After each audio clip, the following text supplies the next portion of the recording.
Hi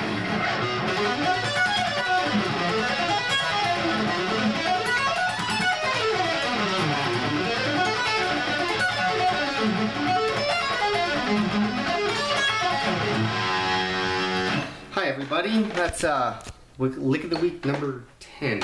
I didn't play that with the metronome because it's very, very difficult to get on time. I'm going to perform this with the metronome today to show you. I think the max amount, this is all in 16th notes, the max amount I can really hit was 145 clean. Now I don't know what that was at, but we can demonstrate it.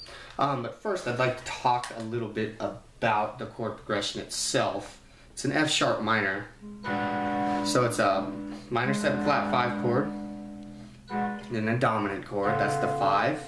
So this is the 2, 5, and 1. And then I go to the 4 chord, it's a dominant chord, and then I go to the submediate chord actually, and I like to throw the major 7th in the bass there, and then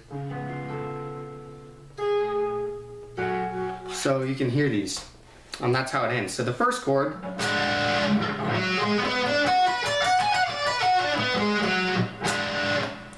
this is a minor 7 flat 5 arpeggio. So where I'm at here is I'm on 7, 9, 12, and it starts on the 7th of that chord. So what I'm doing is 7, 9, 12, 8, or I'm sorry, 7, 9, 12, 10, 9, 10, 8, 12, 14, and back down.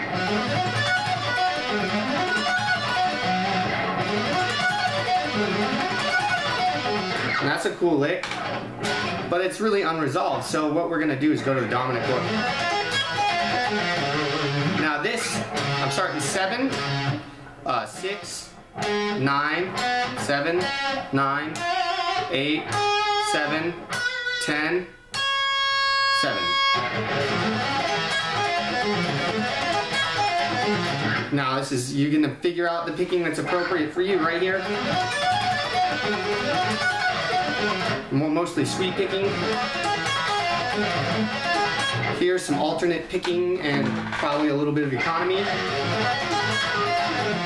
So now I leave out the root note there because I want to connect them by the 7ths. So the second time around here, leave out that note,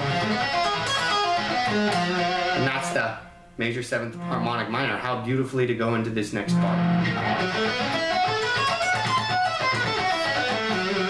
So that is just a minor pentatonic lick. You can start 7, 10, 12, 9. Now this is on my A string. 7, 10, 12, 9, 7, 10, 12, 10, 12, 15, 12, 15, 17.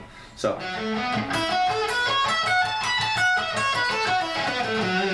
now you can use economy motion there because we have that one note.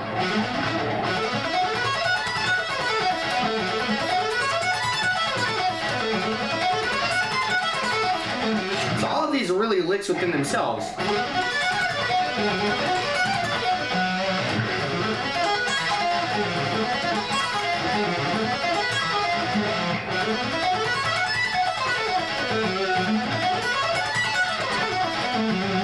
Now what I do is I connect here.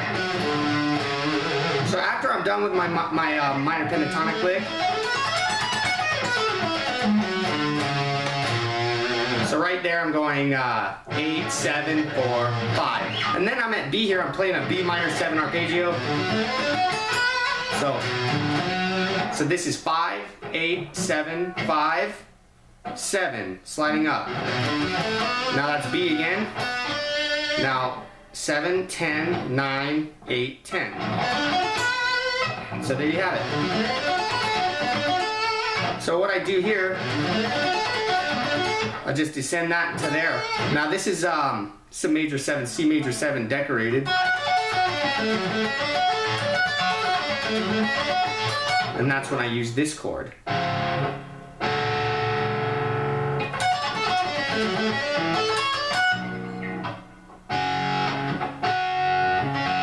I'll break down the chords in this video actually too. And then After that, I go to the dominant chord again.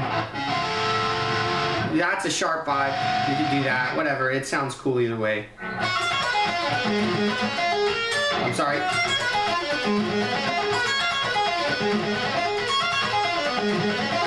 That's another one of those pain in the ass arpeggios.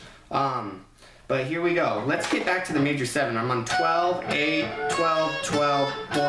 I'm sorry. 12, 8, 12, 12, 9. Right? 10, 9, 10, 12. So.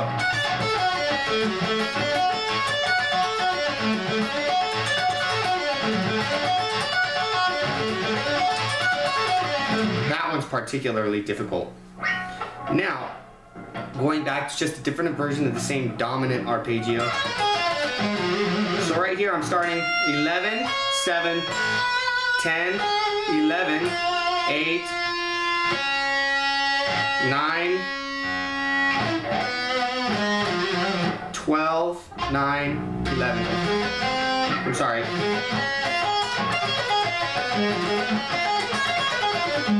That one's hard too, but coming back up, what I do is I put this note up a half step because it resolves back down to my F sharp minor here. So,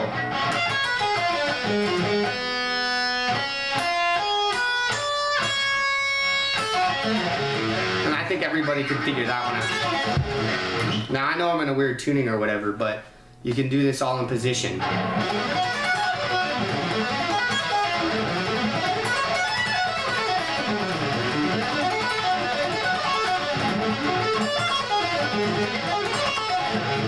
Okay, so that's the whole thing.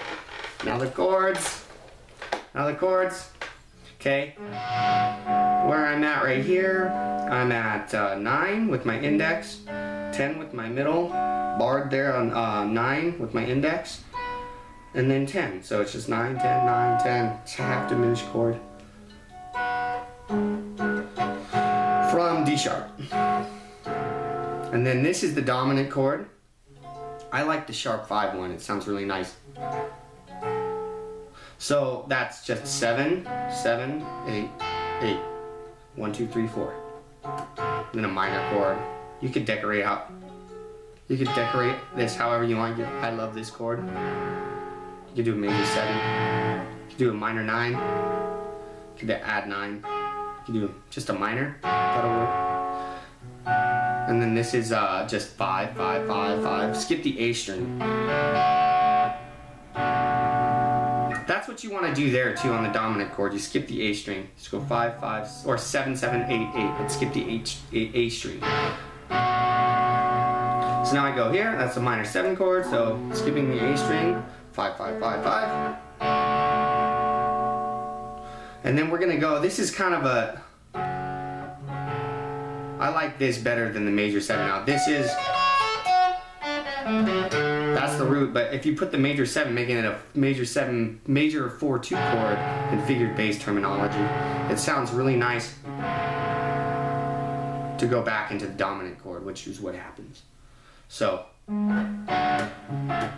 let's see how I would play the chords first with the metronome. Let's start at about 139. So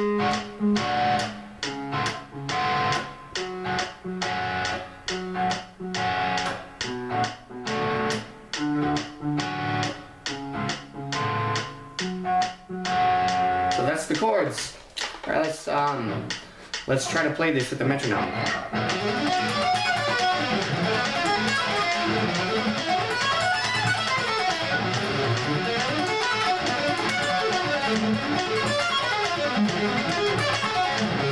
One more time.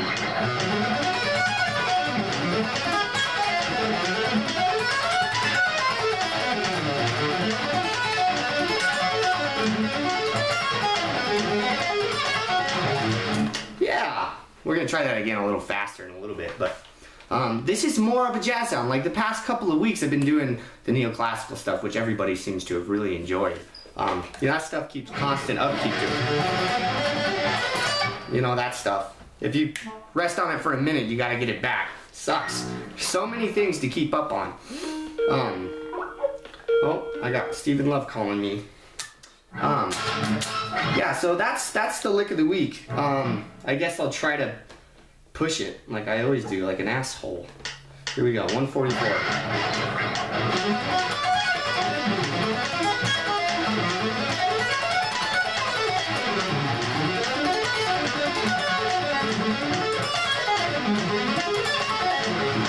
Okay, let's try that one more time.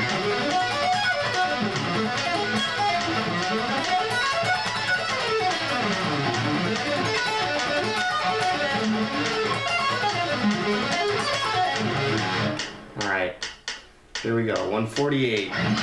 Oh boy.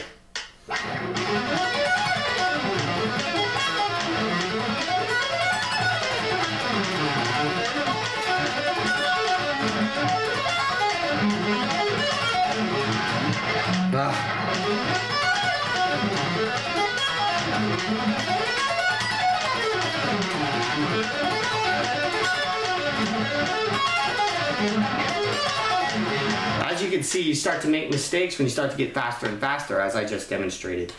So, yeah, that's probably about as fast as I'm gonna get it right now. My goal for this week was to get it about 160. But as a guitar player, you know, you get lost in the many other worlds of technique building and harmony and just figuring stuff out and trying to make an adventure out of it. You kind of get backtracked, and it does get tedious and boring to practice the same thing over and over and over again. I did this for a considerable amount of time this week. So I guess before we'll go, I'll try to get my goal, and you guys can see how I'm going to stumble and fall.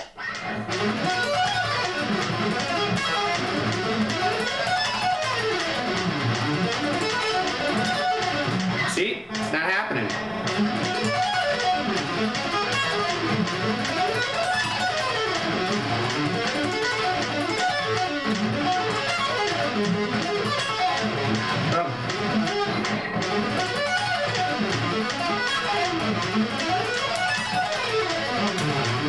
See, it's not happening for me, folks. Sorry, but it's something to work on. That's why I call it the lick of the week. So it's something that you work on over a week, or maybe even more.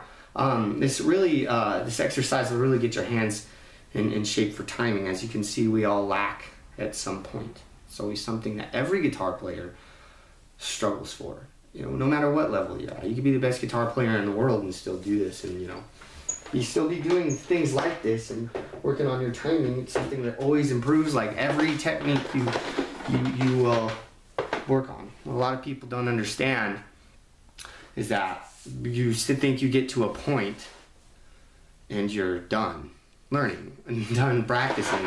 And actually, quite the contrary is true. When you decide to play guitar and guitar becomes a part of your identity, like, it's always gonna grow with you. It's gonna grow old with you. It's gonna grow tired with you. It's gonna do everything with you. So like, everybody's like, oh, I gotta get this good because then I'll be the shit. But what's the real goal behind any of that? Are you playing because you enjoy it, or are you playing because it's just who you are? A lot of people want rewards out of what they do. And it's a very deep thing to think about when guitar players struggle with their egos, and especially mine included. You know, when I'm thinking of myself, okay, I'm playing something right now that's 16th notes at 160 beats per minute. That's not fast. That's almost laughable if you think about other things, but it's what you're playing that makes it hard. You know, those arpeggios are all very hard to nail, but it takes practice. So what do I get out of this? Where's my pot of gold, as everybody would say? But there's no, you can't get to the end of the rainbow. There's no pot of gold. You're gonna spend your life chasing it, you know, and that's what's important. The fact that you're trying and enjoying yourself and always writing new things and coming up with great concepts and ideas. So I hope you guys all enjoyed it, and I'm done talking now.